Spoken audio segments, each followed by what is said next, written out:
दोस्तों, सबसे पहले मैं आपको यह विश्वास दिलाना चाहता हूँ कि इस वीडियो के अंत तक आपके चेहरे पर एक मुस्कुराहट होगी, क्योंकि इस वीडियो को अंत तक ध्यान से देखने के बाद आप कुछ ऐसा जान लेंगे जो इस जीवन के रूपांतरण के लिए काफ़ी है। तो चलिए कहानी की शुरुआत करते हैं। दोस्तों, एक बार एक लड़का एक महात्मा के पास आता है और उनसे कहता है कि महात्मा जी, मेरे जीवन में बहुत अशांति है और कृपा कर मेरा मार्गदर्शन करें जिससे कि मैं इस अशांति से छुटकारा पा सकूं। वे महात्मा उस लड़के से पूछते हैं कि तुम्हारे जीवन में अशांति क्यों है।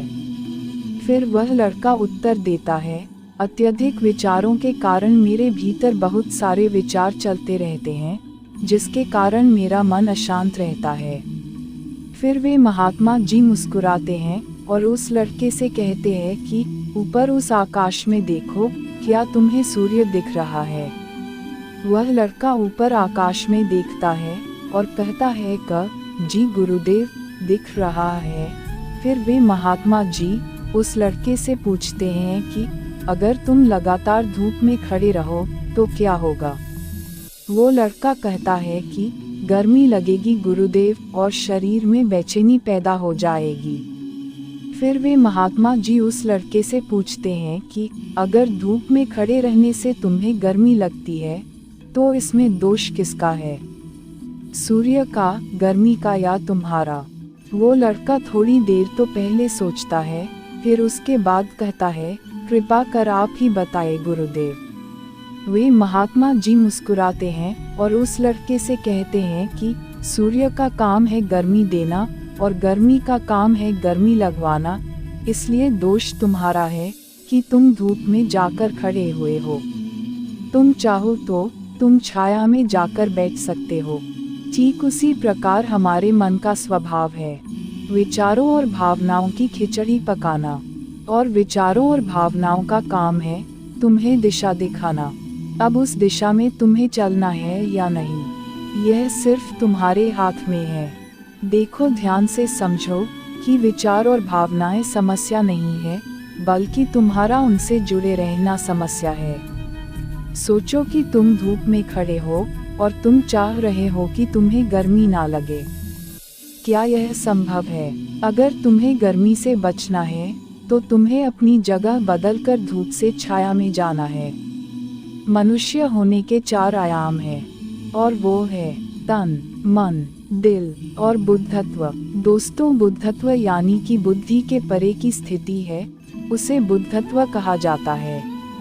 दूसरे और तीसरे आयामों में हमेशा उथल पुथल रहती है, यानी मन में विचार चलते रहते हैं और दिल में भावनाएं होती हैं, और ये दोनों ही आयाम बहुत ही शक्तिशाली है।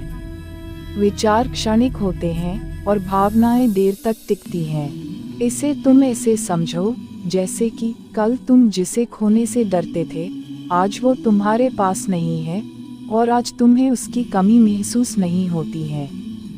कुछ समय तक हुई थी, लेकिन अब नहीं हो रही है, क्योंकि भावनाओं को अलग होने में थोड़ा समय लगता है।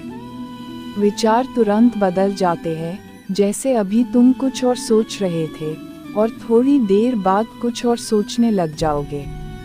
इन भावनाओं के कारण ही तुम्हें किसी से प्रेम हो जाता है और फिर वही प्रेम नफरत में बदल जाता है, मित्र ही शत्रु बन जाता है। उसके बाद वह लड़का उस महात्मा जी से कहता है कि फिर उपाय क्या हैं, अपने मन को शांत कैसे करें। फिर वे महात्मा जी उस लड़के से कहते हैं कि उपाय यह है, तन के आयाम पर काम करना, और यह सबसे आसान तरीका है। शरीर के स्तर पर हमारी कर्मेंद्रियां हैं और ज्ञानेंद्रियां हैं। हमारी कर्मेंद्रियां कर्म से जुड़ी हुई है और हमारी ज्ञानेंद्रियां ज्ञान से जुड़ी हुई हैं। इनके प्रति हम अपनी संवेदनशीलता को बढ़ा सकते हैं, और इसका मतलब यह है कि हम जो भी कार्य करें उसे आनंद के साथ कर सकते हैं। जैसे अगर आप पानी पी रहे हो तो पूरी तरह से पानी ही पियो, यानी पानी पीने में अपना 100% दो। तब वह लड़का कहता है, ऐसा करने से क्या होगा गुरुदेव। गुरुदेव उस लड़के को समझाते हुए कहते हैं कि ऐसा करने से तुम मन और दिल के आयाम से हटकर शरीर के आयाम पर आ जाओगे।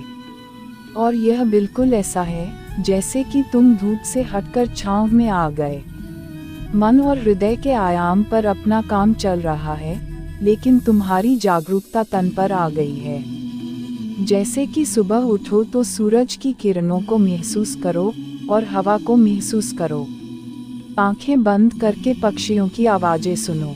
लगातार तन के आयाम पर काम करने से तुम एक दिन हैरान हो जाओगे कि तुम पक्षियों की आवाजें तो कानों से सुन रहे हो, लेकिन तुम्हारा चित्त शांत हो रहा है। तुमने अपने चित्त पर कोई कार्य नहीं किया, लेकिन फिर भी वह शांत हो रहा है। इसीलिए पहला उपाय यह है कि हर कार्य को तन के आयाम पर जागरूकता के साथ करना।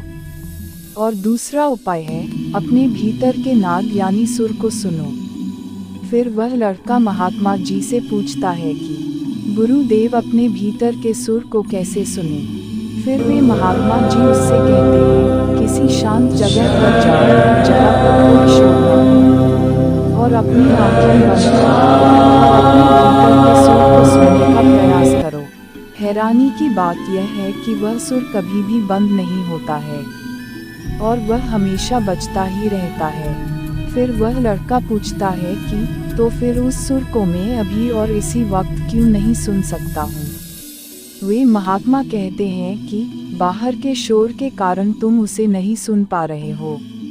अगर तुम अपने भीतर के सुर को अभी सुनना चाहते हो तो तुम्हें अपने दोनों हाथों से अपने कानों को बंद कर दो और सुनो। तुम देखोगे कि यह सुर बिना किसी यंत्र के बज रहा है, और जब तुम इसे सुनोगे तो तुम अपने हृदय और मन से दूर हो जाओगे और तुम्हारा चित्त शांत होने लगेगा।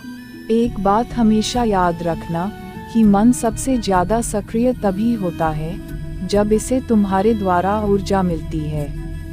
अगर तुम अपनी ऊर्जा को अपने तन को और अपने भीतर के सुर को सुनने पर लगाओगे तो तुम्हारा मन कैसे सक्रिय होगा।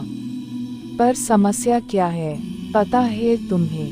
हम अपने विचारों से और अपनी भावनाओं से लड़ते रहते हैं और इसी में ही अपनी ऊर्जा को खत्म कर देते हैं। फिर हमें हर बार की तरह हमें अशांति घेर लेती है।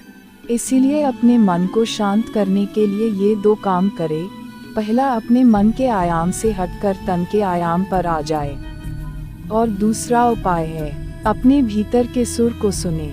दोस्तों, वह लड़का तो उन महात्मा की बातों को समझ जाता है, लेकिन क्या आप समझ पाए हैं? यह हमें नीचे कमेंट बॉक्स में कमेंट करके जरूर बताएं।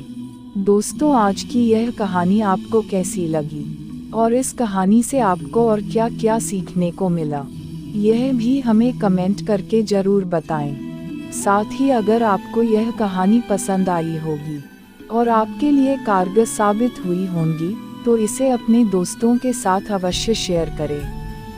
धन्यवाद।